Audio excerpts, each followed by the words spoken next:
तेल को लेकर के पहले ही पूरी दुनिया में मारामारी है और तेल को लेकर के इस वक्त में जो चौंकाने वाली और डराने वाली खबर सामने आ रही है, बाब अल मंदेब वो भी बंद होने जा रहा है। हॉर्मूज को तो आप जान ही गए, हॉर्मूज तो बंद है ही, लेकिन हॉर्मूज से ठीक उलट, यानी एक तरफ पर्शियन गल्फ में हॉर्मूज है और दूसरी तरफ रेड सी के अंदर बाब अल मंदेब है, दूसरा सबसे बड़ा रास्ता। और ईरान अब उस दूसरे सबसे बड़े रास्ते को बंद कर रहा है, ये उसकी तरफ से कहा गया है। क्यों? क्योंकि इजराइल अपनी नापाक हरकतों से बाज नहीं आ रहा है। अमेरिका के लिए ईरान सबसे बड़ा खतरा, अगर मैं यूं कहूं कि नासूर साबित हो रहा है तो शायद गलत नहीं होगा। सबसे बड़ी चीज यह है कि जिस तरीके से अमेरिका के अंदर तेल का स्टॉक डाउन जाने लगा है, अब सांसें अमेरिका की उखड़ने लगेगी। अमेरिका की कंपनियां, अमेरिका की फैक्ट्रीज वो बंद पड़ने लगेंगी क्योंकि तेल अब नहीं है अमेरिका में, वहां पर तेल का स्टॉक डाउन जा रहा है। एक खबर मैं आपको और बताऊंगा और वो भी इसी से जुड़ी हुई है। डोनाल्ड ट्रंप और नेतन्याहू के बीच में फोन पर बातचीत हुई है और काफी दोनों के बीच में तनातनी ठन्ने का एक तरीके से दोनों के बीच में माहौल दिखाई दे गया और जूतम पैजार, तू मैं तू तड़ाक, और कैसे एक दूसरे को लताड़ रहे हैं। एक कहावत कही जाती कि अच्छे लोग अगर कहीं पर मिलते तो अच्छी बातें होती हैं, और अगर बुरे लोग अगर कहीं पर मिलते हैं तो अपने स्वार्थ के लिए कुछ वक्त तक तो उनके बीच में सब कुछ अच्छा चलता है, लेकिन आखिरकार अंत जो है वो फिर दोनों का बुरा ही होता है। तो कुल मिलाकर के ट्रंप और नेतन्याहू के बीच में जो कुछ चल रहा है, जैसे गाली गलौच जैसी स्थिति पैदा हो गई है, अगर वो आमने सामने बैठे होते तो शायद हाथापाई जैसी स्थिति पैदा हो जाती। और बड़ी बात यह है कि अब जेल की धमकी डोनाल्ड ट्रंप नेतन्याहू को दे रहे हैं कि भैया मैं बैठा हूं, वरना तुम जेल के अंदर सिड़ रहे होते, तुम्हारी हालत ये होती। तो क्या क्या कुछ कहा है ट्रंप ने और नेतन्याहू ने, और क्यों आखिरकार इन दोनों के बीच में ऐसी होटोक हो गई, इसको समझेंगे और इसके मतलब क्या है, इसके मायने क्या है, इस पर जाएंगे, इस पर विस्तार से बात करेंगे। लेकिन उससे पहले बाब अल मंदेब को समझते हैं। बाब अल मंदेब को लेकर के ईरान ने क्या कुछ कहा है, पहले जरा उसको समझते हैं। आप अपनी स्क्रीन पर एक ये मैप देखिए और इसके जरिए आप बाब अल मंदेब को समझ जाएंगे। यह है हॉर्मुज स्ट्रेट, और हॉर्मुज स्ट्रेट को बीते 3 महीनों से 4 महीनों से हर कोई जान समझ रहा है। और हॉर्मुज स्ट्रेट के ठीक उलट ये यहां पर आपको रेड सी और अरब सागर को जोड़ने वाला बाब अल मंदेब आपको दिखाई दे रहा है, जो आगे चल करके स्वेज नहर, यूरोप तक जो रास्ता जाता है, यूरोप तक जो सप्लाई जाती है स्वेज नहर के जरिए, वो इसी बाब अल मंदेब से होकर के गुजरती है।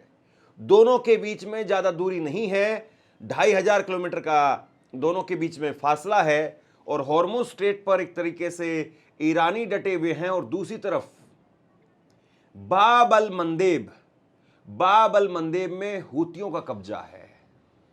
और सऊदी अरब किसी तरीके से अपना जो है, क्योंकि ये इस तरफ सऊदी अरब लगता है, सऊदी अरब हूतियों के साथ में मिलकर के अपना काम चलाता रहा है, क्योंकि वहां हॉर्मुज स्ट्रेट बंद होने से उसका काम धंधा ठप पड़ गया है आधा, और आधा जो उसका काम था जो इस तरफ से निकलता था, आधा जो उसका तेल था जो इस तरफ से निकलता था, अब वो भी बंद हो जाएगा। तो यानी कुल मिलाकर के ये देखिए, सऊदी अरब, ईरान, इराक, इन सारे देशों से या कतर से गैस निकलना, इन सारे देशों से जो तेल और गैस के भंडार हैं यहाँ पर, वो निकलते थे दुनिया के लिए। अब वो जो पहले ही मुश्किलें बढ़ी हुई थी, पहले ही दिक्कतें थी, अब कहीं और ज़्यादा जो है वो और बढ़ने वाली है। क्या कहा है ईरान ने, जरा देखिए। ईरान बोला इजराइल नहीं रुका तो बाब अल मंदेब का हाल हॉर्मुज जैसा होगा। ईरान की इस्लामिक रेवोल्यूशनरी गार्ड कोर्प्स यानी IRGC की कुद्स फोर्स के कमांडर इस्माइल कानी, उन्होंने चेतावनी दी है, अगर इजराइल लेबनान और गाजा में अपने सैन्य हमले जारी रखता है, अपने सैन्य अभियान को जारी रखता है, तो ईरान के सहयोगी समूह कई नए इलाकों में इजराइल के खिलाफ कार्रवाई शुरू कर सकते हैं। फोर्स न्यूज के अनुसार कानी ने कहा कि हालात ऐसे मोड़ पर पहुंच सकते हैं जहां बाब अल मंदेब और स्ट्रेट ऑफ हॉर्मुज में समुद्री यातायात की स्थिति समान हो जाए, यानी दोनों तरफ बंद हो जाए। उनका इशारा इस ओर था कि अगर एक महत्वपूर्ण समुद्री मार्ग में व्यवधान पैदा होता है तो दूसरे समुद्री मार्ग में भी स्थिति वैसी ही बन सकती है। इस्माइल कानी वो कोई छोटे मोटे आदमी नहीं है, छोटे मोटे कमांडर नहीं है। उनका नाम आपने खूब सुना होगा, मैंने खबरों में लगातार उनका जिक्र किया है। और वो कह रहे हैं कि अगर लेबनान में हमले रहे जारी तो साहब हो जाएगा बाब अल मंदेब बंद। और लेबनान में जिस तरीके से हमले हो रहे हैं, इसीलिए नेतन्याहू और ट्रंप के बीच में भी आपस में जूतम पैजार हो रही है, क्योंकि इस वक्त में इजराइल को लगता है कि लेबनान का पूरा सुपड़ा साफ किया जा सकता है और कम से कम मैं तो अपनी साख बचा ही लूं, क्योंकि ईरान पर हमला करके कुछ बहुत ज्यादा खास हासिल नहीं हुआ।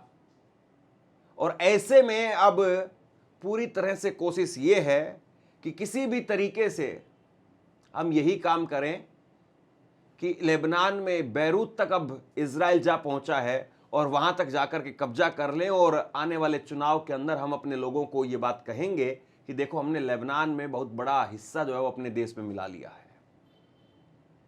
और लेबनान में जिस तरीके से कार्रवाई हो रही है, कोई भी इंसानियत पसंद आदमी वो उसका विरोध करेगा, लेकिन जिसको हैवानियत पसंद है, जो खुद हैवान वाली भाषा और हैवान वाली कार्रवाई में यकीन रखता है, उसको मजे आ रहे हैं। क्योंकि व्हाइट फास्फोरस का इस्तेमाल कर रहा है इजराइल, जो कि पूरी तरह से युद्ध के अंदर प्रतिबंधित है, वॉर क्राइम माना जाता है जिसे व्हाइट फास्फोरस का इस्तेमाल करना।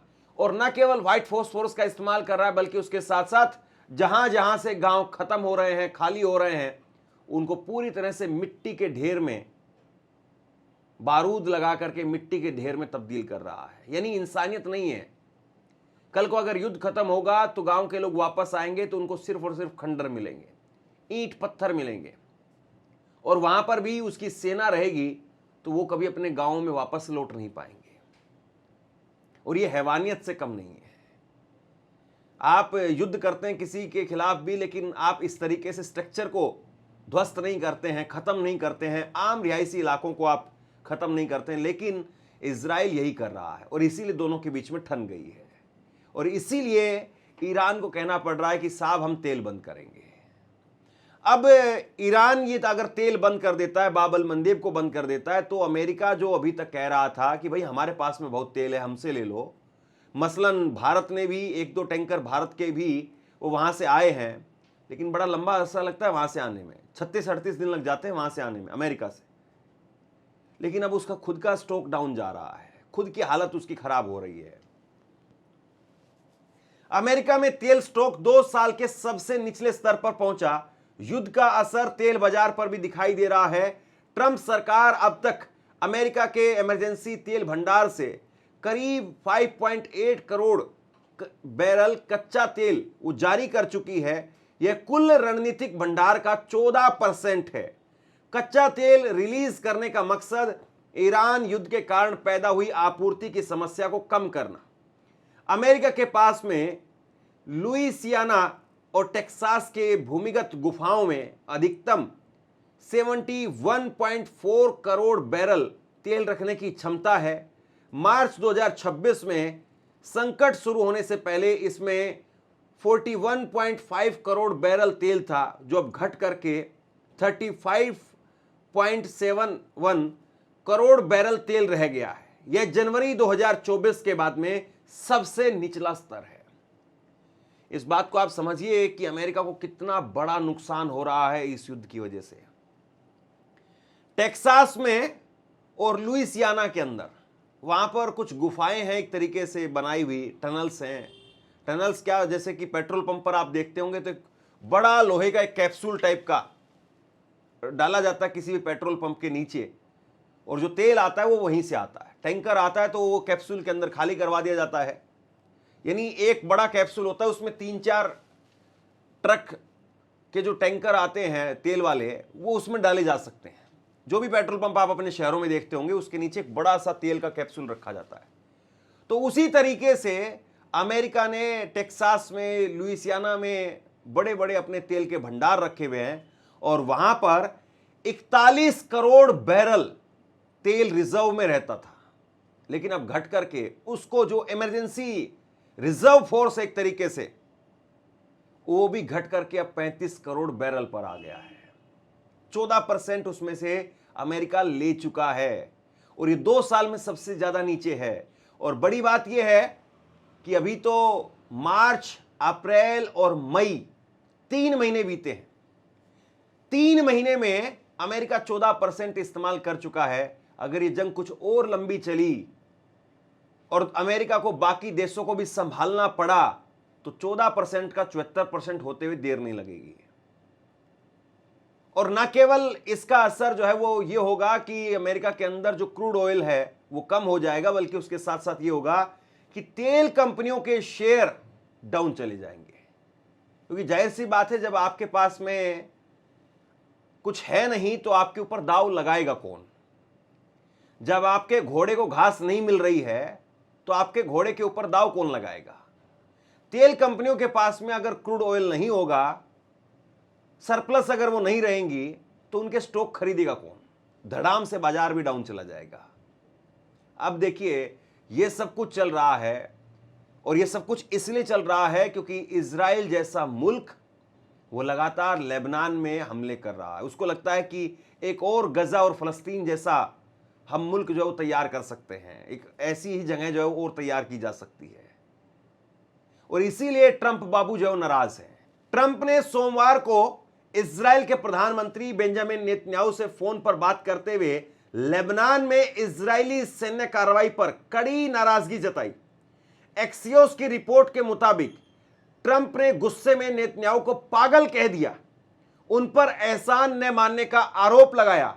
रिपोर्ट के अनुसार लेबनान पर हमले के बाद में ईरान ने सोमवार को चेतावनी दी थी, अगर इजरायली कार्रवाई जारी रही तो वह अमेरिका के साथ चल रही बातचीत को छोड़ सकता है। इससे नाराज ट्रंप ने नेतन्याहू को फोन किया। सूत्रों के अनुसार गुस्से में ट्रंप ने कहा कि तुम पागल हो गए हो, आखिर तुम क्या कर रहे हो? अगर मैं यहां नहीं होता तो तुम जेल में होते, मैं तुम्हें बचा रहा हूं। अब हर कोई तुमसे नाराज है, इस वजह से हर कोई इजराइल से भी नाराज है। अमेरिकी अधिकारियों के अनुसार ट्रंप खास तौर पर इस बात से परेशान थे कि लेबनान में बड़ी संख्या में आम नागरिक मारे जा रहे हैं और एक हिजबुल्लाह कमांडर को निशाना बनाने के लिए पूरी की पूरी इमारतें गिराई जा रही है। दरअसल एक कमांडर की भी जरूरत नहीं है। इजराइल तो सिर्फ और सिर्फ बहाने बना रहा है कि हिजबुल्लाह के लोग छिपे हुए हैं, हिजबुल्लाह के कमांडर्स को हमें मारना है, और वो आम लोगों को निशाना बना रहे हैं। दरअसल ये सारा का सारा जो इस वक्त में इजराइल का सिस्टम चल रहा है, ये कब्जे वाला सिस्टम है। ये कब्जा करना चाहते हैं। ये बेरूत तक पहुंच गए हैं। लेबनान की राजधानी बेरूत तक इजराइल पहुंच चुका है। और सबसे बड़ी बात यह है कि लेबनान की मौजूदा सरकार को देखना चाहिए कि आप कैसे सांपों को पानी पिला रहे थे। लेबनान की अमेरिका समर्थित सरकार को लगता था कि भाई हिजबुल्लाह के ऊपर जितने अटैक होंगे उतना अच्छा है, हिजबुल्लाह को जितना इजराइल खत्म करेगा उतना अच्छा है। लेकिन उनको यह नहीं पता था कि हिजबुल्लाह सील्ड है, और अगर वो आपकी सील्ड टूट गई, आपका कवच अगर टूट गया, तो हमले आपकी छाती पर होंगे और आपकी छाती को चीरते हुए चले जाएंगे। और यही हो रहा है। लेबनान की राजधानी बेरूत तक अब इजराइल पहुंच चुका है। और जब लेबनान में सब कुछ हो रहा है तो ईरान ने कहा कि फिर इस सीज फायर का कोई मतलब नहीं है। अगर लेबनान में इतनी बड़ी संख्या में इजराइल का कब्जा अगर हो जाएगा तो फिर कोई फायदा नहीं है, फिर तो हमें लड़ना चाहिए। इजराइल वो अपने आप को बढ़ाने के लिए लड़ रहा है और ईरान वो दूसरों को बचाने के लिए लड़ रहा है। इसी लाइन में आप समझ लीजिए कि नैतिकता कहां है और इस लड़ाई में कौन जायज लड़ाई लड़ रहा है और कौन नाजायज लड़ाई लड़ रहा है। जब यह सब कुछ हुआ तो उसके बाद में नेतन्याहू को ट्वीट करना पड़ा। क्या कहा उन्होंने, जरा सुनिए। उन्होंने कहा कि आज रात मेरी राष्ट्रपति ट्रंप से बात हुई है। मैंने साफ कहा है कि अगर हिजबुल्लाह हमारे शहरों और नागरिकों पर हमले बंद नहीं करता है तो इजराइल बेरूत में आतंकवादी संगठनों पर हमले करेगा। हमारे मुद्दों पर हमारा रुख पहले जैसा ही रहेगा और इसमें कोई बदलाव नहीं आया है। साथ ही इजरायली सेना आईडीएफ दक्षिणी लेबनान में अपनी योजना अनुसार कार्रवाई करेगी। कुल मिलाकर के आतंकवादी संगठन ये शब्द बोल करके और इजराइल अपनी मनमानी कर रहा है। और इजराइल जो कर रहा है उसको किस श्रेणी में रखा जाए? आतंकी श्रेणी में रखा जाए या दुनिया के लिए चैरिटी कर रहा है इजराइल, इस श्रेणी में रखा जाए, या भाईचारे को बढ़ाने वाला काम कर रहा है इजराइल, इस श्रेणी में रखा जाए? दूसरी बात, अब वो खुद इस बात को स्वीकार कर रहे हैं कि हम बेरूत तक जाएंगे। अब अगर यही रुख रहा तो फिर ये जंग खत्म नहीं होने वाली है, क्योंकि ईरान वो साफ कह रहा है कि जो हमारे मुद्दे हैं हम उनसे टस से मस नहीं होंगे। अब एनरिच्ड यूरेनियम का मसला अगर शांत पड़ा और एनरिच्ड यूरेनियम पर मामला शांत हुआ तो इन्होंने लेबनान वाला मामला गर्म कर दिया। लेकिन लेबनान को ईरान छोड़ेगा नहीं और ये प्रतिबद्धता पहले दिन से जग जाहिर है। इंतजार कीजिए, और ये जंग अभी निर्णायक मोड़ पर पहुंचते हुए फिलहाल दिखाई नहीं दे रही है। शेयर कीजिए इस खबर को, और आप क्या सोचते हैं नीचे कमेंट सेक्शन में लिख करके जरूर बताइए। इस वीडियो को लाइक कीजिए और चैनल को सब्सक्राइब जरूर कीजिए। शुक्रिया, थैंक यू।